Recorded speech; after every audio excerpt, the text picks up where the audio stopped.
नमस्कार, आप देख रहे हो हॉर्नबिल टीवी भारत। प्रधानमंत्री नरेंद्र मोदी के 75वें जन्मदिन के उपलक्ष्य में भारतीय जनता पार्टी के युवा मोर्चा ने सेवा पखवाड़ा अभियान की शुरुआत की है। लखनऊ में एक प्रेस वार्ता के जरिए इस अभियान की विस्तृत जानकारी दी गई। अभियान की शुरुआत 17 सितंबर को लखनऊ के कालवीन तालुकदार कॉलेज में विशेष रक्तदान शिविर से होगी, जिसमें 175 यूनिट रक्त एकत्र होने का लक्ष्य रखा गया है।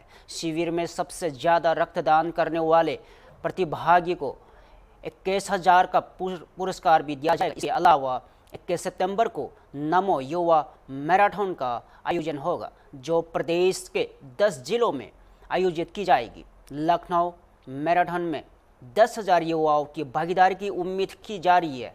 कार्यक्रम में संसद, खेल प्रतियोगिता, स्वास्थ्य और समाज हित से जुड़े आयोजन के शामिल होंगे।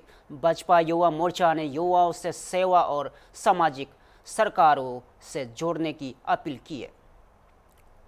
सुनिए।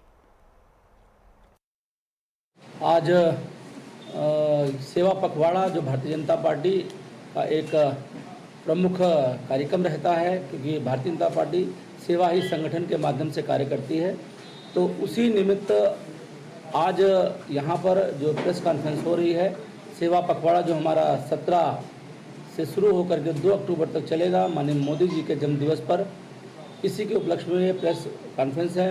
युवा मोर्चा द्वारा आयोजित इस प्रेस वार्ता में हमारे प्रदेश के उपाध्यक्ष युवा मोर्चा के आदरणीय अनुभव द्विवेदी जी हैं, और लखनऊ महानगर युवा मोर्चा जो संचालित करते हैं, ऐसे हमारे महानगर के युवा मोर्चा के अध्यक्ष मानमन जी हैं, और दोनों महामंत्री हमारे अमित त्रिपाठी जी, अभिषेक गुप्ता जी, सब लोग मौजूद हैं। ये जो कार्यक्रम आयोजित हो रहे हैं, एक तो युवा मोर्चा के द्वारा संगठन ने ये निश्चित किया है कि 175 यूनिट ब्लड लखनऊ महानगर एक सेवा के माध्यम से यह डोनेट करेगा। तो 175 यूनिट जो ब्लड है, इसका स्थान कालवीन तालुकेदार कॉलेज, जहाँ पर हम लोग लखनऊ कौशल महोत्सव का आयोजन कर रहे हैं, वहीं पर हमारे जो स्वास्थ्य मंत्रालय के द्वारा वैनें लगाई जाएंगी। उन वैनों पर हमारे युवा और मैं स्वयं भी वहां पर रक्तदान करेंगे। 175 यूनिट ब्लड हम लोग डोनेट करेंगे।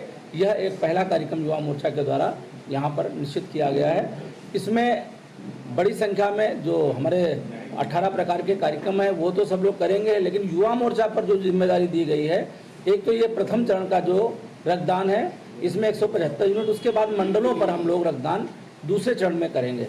इसके अतिरिक्त 21 तारीख को एक बहुत बड़ा मैराथन लखनऊ महानगर युवा मोर्चा के द्वारा मैराथन का आयोजन किया जा रहा है। ये मैराथन का आयोजन हमारा जो ताज होटल के आगे जो हमारा अम्बेडकर पार्क शुरू होता है, वहाँ पर एकत्रीकरण होकर के लगभग हमारे 10,000 से लेकर के 15,000 के युवा साथी उस मैराथन में प्रतिभाग करने वाले हैं, और बड़ी संख्या में वहाँ से निकल करके भागीदारी भवन होते हुए, और जो हमारा गेट नंबर 6 है, वहाँ पर युवा मोर्चा के लोग इसका समापन करेंगे। हम सभी लोग युवाओं को मैराथन के माध्यम से प्रोत्साहित भी करेंगे। प्रोत्साहन राशि के रूप में हम लोगों ने प्रथम पुरस्कार के रूप में 21,000, द्वितीय पुरस्कार रूप में 11,000 और तृतीय में 5,000 का हम लोगों ने एक लक्ष्य बनाया है कि हम ऐसे प्रतिभागियों को एक पुरस्कार देकर के उनका हम लोग मनोबल भी बढ़ाएंगे। आज इसी क्रम में यह प्रेस कॉन्फ्रेंस है, और मैं आप सभी लोगों से, प्रेस के सभी साथियों से हम निवेदन करते हैं, आप अपने माध्यम से भी, कि जो हमारा ये कौशल महोत्सव 16 और 17 तारीख हो रहा है, जिसमें हम लोग लगभग 75 युवाओं को हम उस दिन रोजगार देने वाले हैं। 17 तारीख को माननीय मुख्यमंत्री जी उस कार्यक्रम में रहने वाले हैं। रक्तदान के कार्यक्रम माननीय धर्मपाल जी इसका उद्घाटन करेंगे। वहाँ पर एक अस्पताल के द्वारा वहाँ पर माननीय मोदी जी को लाइव भी सुना जाएगा। तो ये सब कार्यक्रम जो हैं, वो कल हम लोगों ने चर्चा की थी बृहद रूप से इसकी, परंतु युवा मोर्चा एक हमारा बड़ा सशक्त मोर्चा माना जाता है। भारतीय जनता पार्टी में युवा मोर्चा का जो नेतृत्व है, वह युवाओं के बीच में सशक्त माना जाता है। तो युवा मोर्चा अपना जहाँ तक पसीना देता है, तो खून भी देता है समाज के लिए। इन कार्यक्रमों को आप भी बढ़ चढ़ के इसको प्रचारित करेंगे, हम आप सभी का भी धन्यवाद ज्ञापित करते हैं। और जो हम लोग जो मैराथन निकालेंगे, इसमें सभी हमारे प्रतिभागी टी शर्ट पहनकर चलेंगे। वो सभी टी शर्ट अपने युवा मोर्चा के साथियों को मुफ्त निःशुल्क उनको हम लोग उपलब्ध कराएंगे।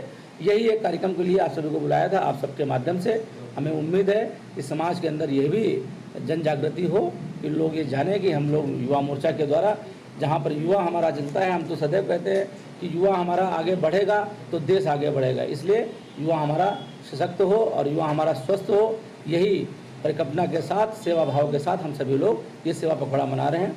आप सभी यहाँ पर आए, आप सभी का मैं बहुत बहुत हार्दिक आभार और धन्यवाद ज्ञापित करते हुए अपनी वाणी विराम करता हूँ। बहुत बहुत धन्यवाद।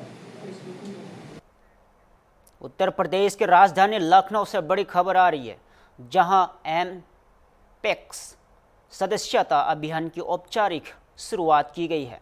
केंद्रीय नागरिक उद्यान एवं सहकारिता राज्य मंत्री मुरलीधर मोहोल ने उत्तर प्रदेश सरकार के सहकारिता मंत्री जीपीएस राठौर और अन्य वरिष्ठ मंत्रियों के साथ इस अभियान की शुरुआत किया।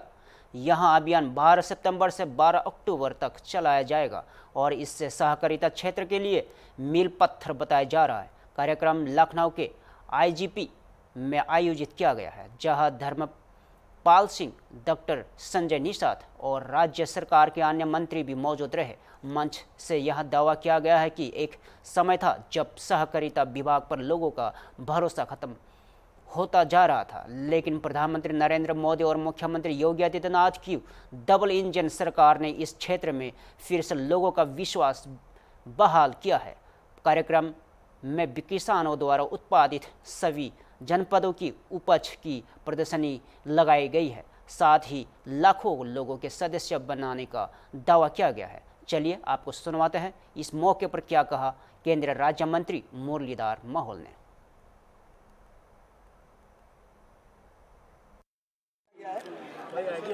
पूरे विश्व में 2025 ये अंतर्राष्ट्रीय सहकारिता वर्ष के तौर पे मनाया जा रहा है और जिसकी घोषणा हमारे देश में दिल्ली में हुई थी, माननीय प्रधानमंत्री मोदी जी के उपस्थिति में हुई थी। उससे पूरे देश में अंतर्राष्ट्रीय सहकारिता वर्ष के रूप में बहुत सारे कार्यक्रम हो रहे हैं। आज हमारे उत्तर प्रदेश की सरकार के सहकारिता विभाग के माध्यम से एमपैक्स सदस्यता महाअभियान का आयोजन किया गया।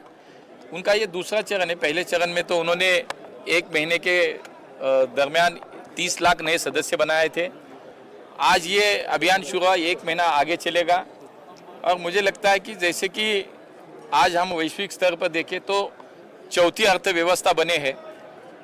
हमें आगे जाना है तो ग्रामीण अर्थव्यवस्था सक्षम बनाने का हमें प्रयास करना चाहिए। इसलिए माननीय मोदी जी के नेतृत्व में, माननीय अमित भाई जी के मार्गदर्शन में हमारे सहकारिता मंत्रालय से ये बहुत अच्छा प्रयास चल रहा है, काम चल रहा है कि ग्रामीण अर्थव्यवस्था सक्षम बनाई जाए।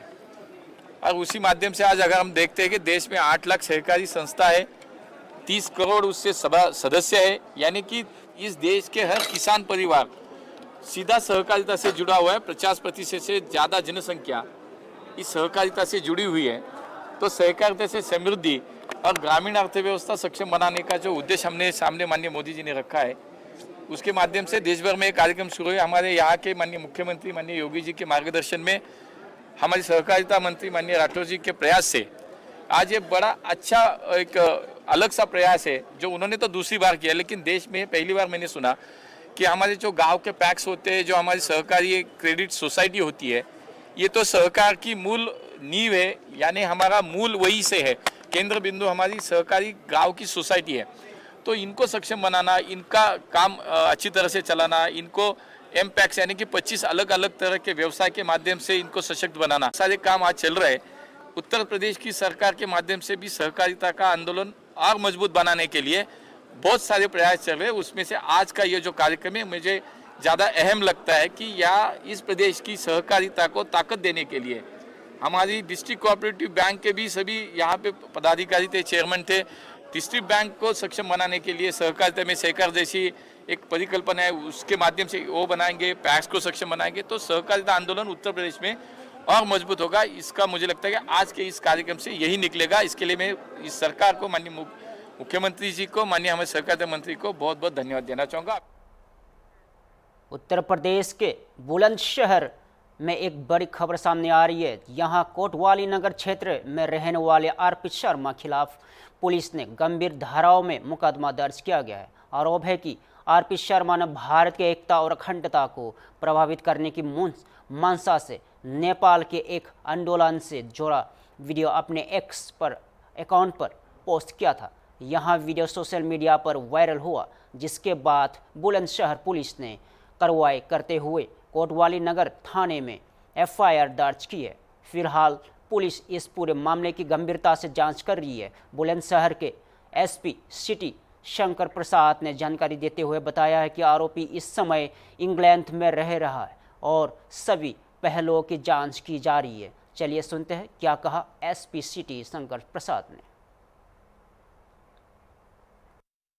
जेनजी की ये वीडियोस देखो। जेनजी करप्शन के अगेंस्ट रोड पर है, प्रोटेस्ट कर रहा है। Electoral bond scam, vote scam, ethanol scam, religious hate speeches, increasing unemployment के अगेंस्ट, राइजिंग इन्फ्लेशन के अगेंस्ट, एसएससी एग्जाम्स में हो रही इरेगुलरिटीज के अगेंस्ट, पेपर लीक्स के अगेंस्ट। फाइनली हमारा यूथ इररिस्पेक्टिव ऑफ कास्ट और रिलीजन रोड पर उतर आया है। नेताओं के बच्चे बड़ी बड़ी यूनिवर्सिटीज में फॉरेन में जाके पढ़ते हैं। हमारे देश के बच्चों को अपने एग्जाम्स के लिए रोड पर प्रोटेस्ट करनी पड़ती है। इसके अगेंस्ट हमारी जेनजी रोड पर सरकार के अगेंस्ट प्रोटेस्ट कर रही है। काश ये सब सच होता। ये सब हो रहा है हमारे पास के एक छोटे से देश नेपाल में, जहां सरकार ने जेनजी की आवाज दबाने के लिए सोशल मीडिया एप्स बैन कर दी। लेकिन बड़ी पिक्चर ये है कि वहां का यूथ करप्शन के अगेंस्ट, पॉलिटिकल नेपोटिज्म के अगेंस्ट, अनएम्प्लॉयमेंट के अगेंस्ट, जो इरेगुलरिटीज सरकार में चल रही है उसके अगेंस्ट सड़क पर उतर के आया। हमारे देश में जहां 65% पॉपुलेशन 35 ईयर्स या उससे नीचे की है, में कोई फर्क ही नहीं पड़ता। चाहे वोट चोरी हो जाए, चाहे एसएससी के स्टूडेंट्स प्रोटेस्ट करें और लाठियां खाएं, चाहे इलेक्टोरल बॉन्ड स्कैम हो जाए, चाहे रिलीजियस हेट्रेड के नाम पर लोगों को मारा जाए, चाहे अनएम्प्लॉयमेंट का रेट आसमान छू जाए, चाहे पेपर लीक्स हो जाए, प्रोटेस्ट करना तो छोड़ो, हम एक पॉलिटिकल स्टोरी शेयर करने में भी डरते हैं। हालत यह है कि अगर हिम्मत करके कोई 2-4 सवाल भी पूछ ले तो उसे गालियों के साथ साथ देशद्रोही बता दिया जाता है। इसी बीच नेपाल के जेनजी एक रे ऑफ होप देते हैं। सोचो, इंडिया में 90 करोड़ वोटर्स में से 60 करोड़ के अराउंड यंग वोटर्स हैं। अगर ये सारे मिलकर आवाज उठाएं, हमारी पूरी जनरेशन यूनाइटेड हो जाए, तो